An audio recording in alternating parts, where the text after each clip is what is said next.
বিশ্বনাথৰ দুষ্প্ৰাপ্য বিষাক্ত স্লেজাৰ পিট ভাইপাৰ উদ্ধাৰ। বিশ্বনাথ চাৰিআলিৰ বৰপুৰাৰ এখন চাহ বাগিচাৰ চাহ গছত শ্ৰমিকে প্ৰত্যক্ষ কৰিছিল হালধীয়া ৰঙৰ সাপটো। চাহ বাগিচাৰ গৰাকীয়ে সাপটো ভালদৰে প্ৰত্যক্ষ কৰি বিশ্বনাথ বন্যপ্ৰাণী সংমণ্ডলৰ কৰ্মী অজয় দাস আৰু চতিয়া সৰ্পবন্ধু নিৰঞ্জন দাসক খবৰ দিয়ে।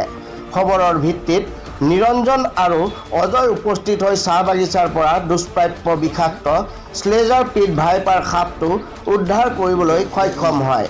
সম্প্ৰতি দুষ্প্ৰাপ্য স্লেজাৰ পিট ভাইপাৰটো বন্যপ্ৰাণী সংমণ্ডলৰ বনাঞ্চলত মুকলি কৰি দিয়ে।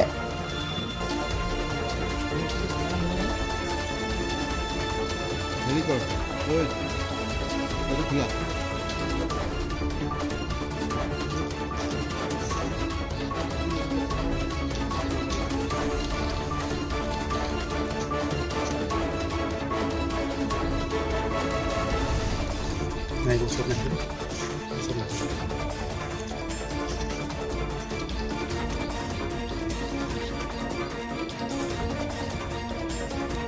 সাপটো দেখি মোৰ ভাল লাগিছে কাৰণ এইটো ইমান ৰেয়াৰ সাপ মই য'ত আজিলৈকে টিভিতহে দেখি আছিলোঁ। তাৰপিছত আজি বহুদিন হ'ল আমাৰ চাহ বাগিচাত পাত ছিঙা মানুহখিনিয়ে পাত ছিঙে কিন্তু ভয় খাই খাই গুচি যায়। তাৰপিছত মই আজি নিজে সৰজমিন তদন্ত কৰি পেলাই সোমাই দেখিলোঁ এইটো ভাইপাৰ সাপ। দেখি মোৰ মনটোত ভয় লগা নাই, প্ৰথমতে ভাল লাগিছে, কিন্তু যি হ'লেও চাহ বাগিচাৰ খাতিৰততো সাপটোক মই সংৰক্ষণ কৰিব ইয়াতে নোৱাৰোঁ। সেইবাবে ফৰেষ্ট ডিপাৰ্টমেণ্টক ফোন কৰিলোঁ মোৰ ভাইটিৰ সহযোগত।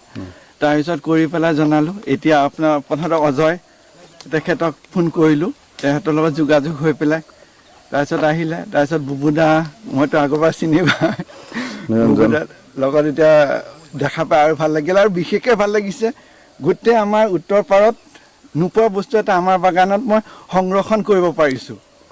সেইটো লৈ পেলাই মোৰ নিজকে অলপমান আজি গৌৰৱ অনুভৱ কৰিছোঁ। এইখিনিয়ে কম আৰু।